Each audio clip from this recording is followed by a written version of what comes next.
I talk about a topic that can be pretty depressing. It's not super sexy, and a lot of times it doesn't get very many views.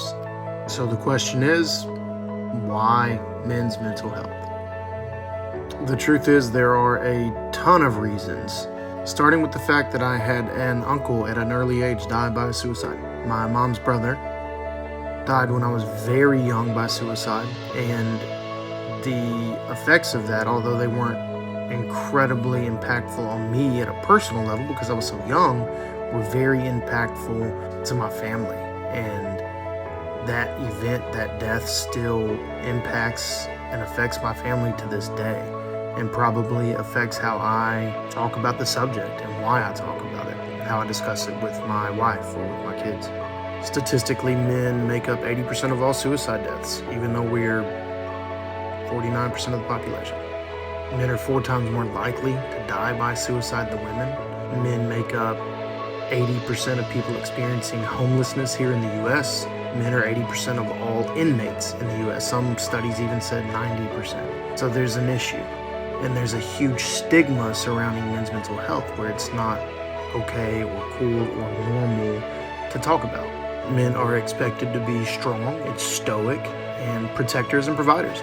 So naturally, when they show what's perceived as weakness or seek help, sometimes they're ridiculed. It just creates and continues to perpetuate this stigma around men seeking help when they need it, or just in general, men talking about emotions or feelings that are supernatural, normal.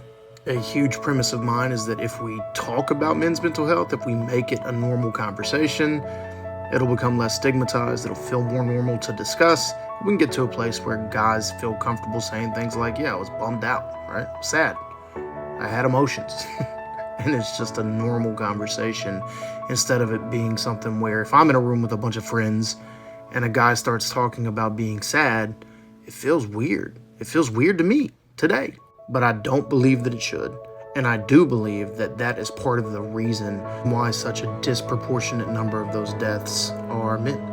With that belief came this adoption of the slogan, break the silence in the stigma. I created a website, I created a bunch of social media accounts to promote the message of men prioritizing their mental health and promoting positivity within that mission. I am working to establish a community for men to come and have conversations about mental health, about hobbies, about things that they do to prioritize themselves or make themselves the priority, right? Self-care for guys. I tend to call it guy time because it seems less stigmatized. Men can feel comfortable coming to the website and engaging in conversation without stigma. I've included some resources on the website, and I am working daily to try to build a brand that encourages men to take care of themselves so that we can impact those numbers and statistics that I talked about earlier. I think that if we utilize hobbies appropriately, it'll help.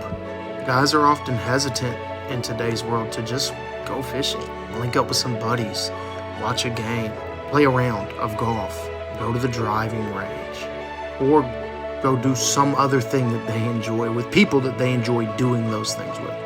And I hope that this brand will help guys think about new ways that they can engage in new hobbies and prioritize themselves and better take care of themselves. My hope is that the website will be a place where guys can connect with people who experience similar challenges and can share ways that they maybe overcome those challenges or deal with them on a daily basis.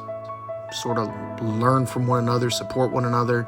And it also feels less stigmatizing because it's online, right? It's not in a room together. We don't necessarily really know each other at that level. And so it feels less stigmatizing to open up and talk about maybe some struggles that we wouldn't talk about with our buddies, sort of IRL, right, in real life, because it's on the internet. I sincerely think that if we can create a culture where men are comfortable talking about the stuff that they experience, where their headspace is, how they feel, their emotions, the fact that we have them, that we can make a positive impact on the world. I realize that making an impact on the world might sound like a lofty goal, but I genuinely believe that the path to fewer men dying by suicide starts with a conversation about feelings and emotions and why we feel like we can't have that conversation.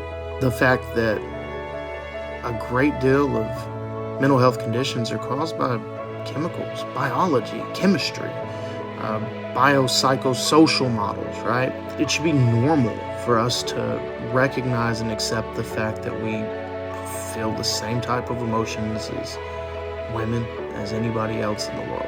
There is also strength in numbers. So the bigger my community gets, the more impactful my brand becomes, the better we're able to really make a larger influence on people and encourage one another to speak up and to talk about things that bother us, to encourage one another to use resources, to encourage one another to seek help when we really need it, and to utilize our community to keep us from getting to a place where we're in crisis.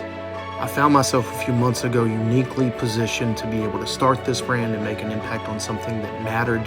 So I chose men's mental health. It's not sexy.